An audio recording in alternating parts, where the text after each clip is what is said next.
আসসালামু আলাইকুম, welcome to my রোজা ব্লগ চ্যানেল। অবশ্যই যারা আমার ভিডিওটি দেখবেন অবশ্যই চ্যানেলটিতে সাবস্ক্রাইব করে পাশে থাকবেন। তো আজকে আপনাদের সাথে শেয়ার করব সবাই আজকে আপনাদের সাথে আমি শেয়ার করব কাতল মাছের মাথা দিয়ে মুড়ি ঘন্ট।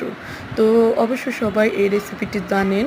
তো আমিও আপনাদের সাথে আমার নিজের মতন করে রান্নাটা শেয়ার করছি। তো আমি ফার্স্টে মুগ ডালটা অবশ্যই একটু সেদ্ধ করে নিয়েছি, আধা সেদ্ধ করে এই পানিতে ঝরিয়ে ঠান্ডা করতে দিয়েছি। তারপরে মাছগুলো ভেজে নিয়েছি।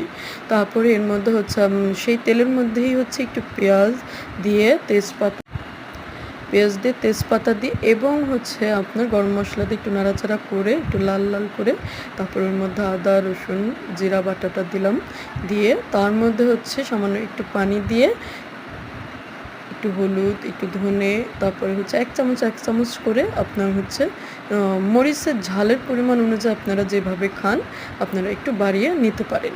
তো ভালো করে কষিয়ে নিতে হবে। ভালো করে কষিয়ে নেবেন। তেল উপরে উঠে আসলে একটু বেশি দু একবার করে কষালে জিনিসটা ভালো হয়। তারপরে আপনারা ভাজা যে মাথা কানসা যেগুলো থাকে ওগুলো দিয়ে একটু ভেঙে দিবেন, আধা আধা করে ভেঙে দিবেন।